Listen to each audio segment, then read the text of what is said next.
नमस्ते। आइए आज की चर्चा प्रारंभ करते हैं। ऋग्वेद के प्रथम मंडल का 24वें सूक्त का 15वां मंत्र।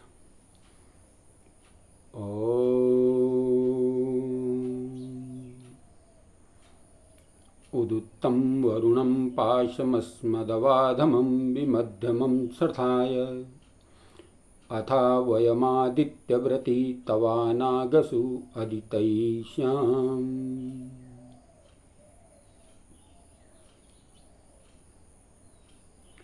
वरुण स्वीकार करने योग्य प्रभु आप अस्मत् हम लोगों से, अधमम निकृष्ट, मध्यमम बीच के, उत और उत्तमम सबसे ऊपर के, दृढ़ तथा दुखदायी, पाशम बंधन को, विस्रथाय विशेष रूप से, ढीला अर्थात विनष्ट कर दीजिए, इनको नष्ट कर दीजिए।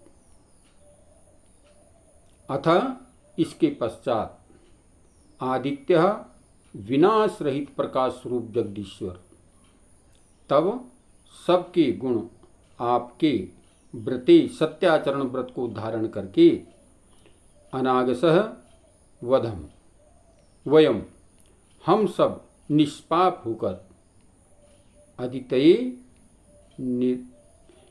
विनाश रहित सुख को श्याम प्राप्त करें।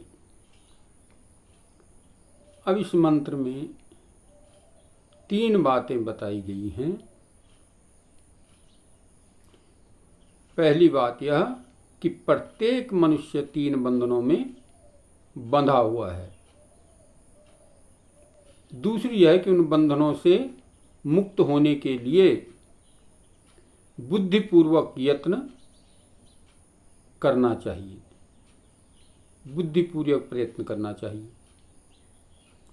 और तीसरी यह कि उन बंधनों से छूटकर दिव्य व्रतों के बंधनों में स्वयं अपने आप को बांधकर अपने एक एक पाप को समाप्त कर सर्वथा निष्पाप और पवित्र होने पर जीवन के परम लक्ष्य मोक्ष को प्राप्त करना चाहिए। यहाँ पर पास क्या है? बंधन है, दुख है, और इन दुखों से छूटने का इसमें जो है प्रार्थना की गई है। और दुख हैं 3 प्रकार के बताए। कहा अधम, अधमम, निकृष्ट, मध्यमम बीच के, और उत्तम सबसे ऊपर के। ये 3 प्रकार के बंधनों में प्रत्येक व्यक्ति कहते हैं बंधा हुआ है और इन बंधनों से मुक्त होने का प्रयत्न करना चाहिए। तो वो 3 क्या हैं? उत्तमम पहले चर्चा करते हैं। उत्तमम यानी गले से जो ऊपर का भाग है ये उत्तम है। क्यों उत्तम है? कि इसमें जो है 4 इंद्रियां अपना स्थान बना रखी हैं। 4 इंद्रियों का इसी पर स्थान है और 5वीं इंद्रिय भी जो है इसमें विद्यमान है। यानी 5 इंद्रियों का वास यहाँ पर है, इसलिए इसको मुख कहा गया, यानी मुख्य कहा गया, श्रेष्ठ कहा गया है। ऊपर का उत्तमम पास कहा जाए। तो ये पास किस प्रकार के हैं? इन आंखों से हम नाना प्रकार के दृश्य देखते हैं और ये बाहर के दृश्यों को देख करके हमारे मन के अंदर ले जाता है, उसके मन को, विचारों को बनाता, बिगाड़ता है। कान बाहर के विचारों को सुन करके अंदर में प्रवेश करवाते हैं। मुख चख करके, वाणी से उच्चार करके इन पासों को इन पासों में बंधता चला जाता है। उसी प्रकार से नासिका और त्वचा स्पर्श करके, यानी अर्थात इन 5 महापाप पासों में बंध करके मनुष्य दुख को प्राप्त होता है, अधोगति को प्राप्त होता है।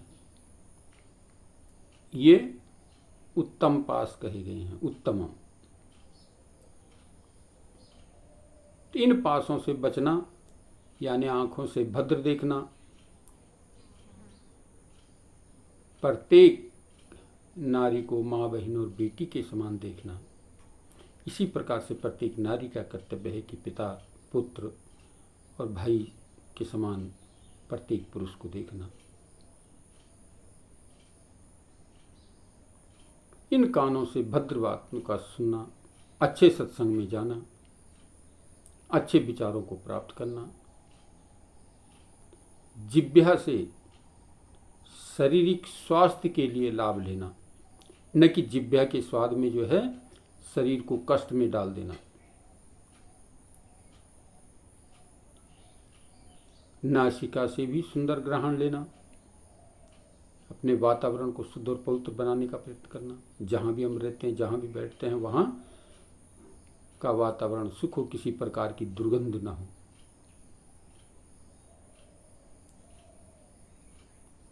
और इस त्वचा के स्पर्श से भी हम बचने का प्रयास करें एक दूसरे से के आधार पर।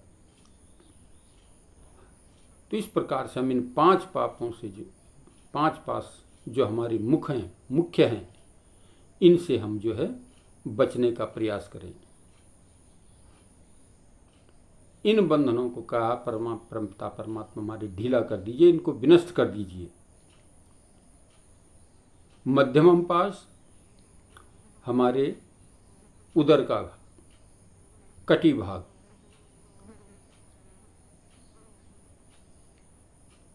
मध्यम भाग, उदर का भाग हमारे संपूर्ण शरीर को जो है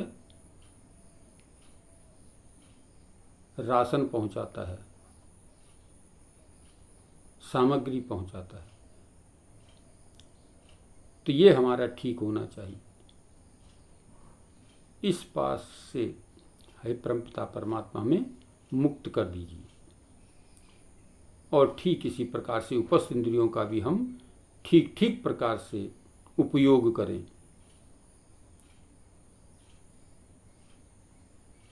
तो ये कहा गया, इस मंत्र के माध्यम से प्रार्थना की गई है कि प्रभु हमारी इन पासों को मुक्त करने का प्रयास कीजिए, हमें इतनी शक्ति सामर्थ्य दीजिए हम इन पासों से मुक्त हो सके। और तीसरा अधम पाप, पाश यानी पैरों का पाश, ये हमें गलत स्थान पर न ले जाएं, बल्कि इनके वहाँ से रोक करके, मन को कंट्रोल करके, इंद्रियों पर लगाम लगाते हुए इन इंद्रियों से जो है हम सुकर्म करें, अच्छे सत्संग में जाएं, अच्छी विचार में जाएं, अच्छी वाणी को सुने, अच्छे वाणी को विचार करें। ये सारी बातें जो है ये अधम पाश है, यानी नीचे का पास ये गंदी जगह भी ले जाता है और अच्छी जगह भी ले जाता है। तो परमपिता परमात्मा से प्रार्थना कीजिए, प्रभु हम इन पासों से मुक्त हों और इन पापों से मुक्त होकर के व्रती बने। ये नहीं कि इन पापों से मुक्त हो जाएं बस हो गया काम, नहीं, तब हम सत्यव्रती बने। इन आँखों से भद्र देखें, कानों से भद्र सुने, वाणी से भद्रता का प्रयोग करें, भद्रता का ही ग्रहण करें। इस उदर में उचित मात्रा में उचित स्थान, उचित सामग्री डालें। उपस्थ इंद्रियों से हम जो है अपना सुकर्म का कार्य करें, अच्छे कार्य करते हुए हम आगे बढ़ें। तो इनको पहले बंधनों से, इन पासों से मुक्त करके फिर इनको अच्छे काम में लगाएं, तभी हम जो है जीवन के लक्ष्य को प्राप्त कर सकते हैं, जो जीवन का लक्ष्य है। अन्यथा जो है अधोगति में गिर जाते हैं, तो समय लंबा होता चला जा रहा है। हम इन 3 पासों से अपने आप को बचाने का प्रयत्न करें तो हमारा जीवन सफल और सार्थक हो जाता है। ये मंत्र कह रहा है कि हम इन पासों से यानी इन अपराधों से, इन दुखों से मुक्त होने का प्रयास करें तो हमारा जीवन सफल और सार्थक होता है। तो आइए इस मंत्र से हम विचार करें और अपने इन पासों से, इन दुखों से छूटने का प्रयत्न करें। तो आइए आज की चर्चा को यहीं पर विराम करते हैं। ओम शांति।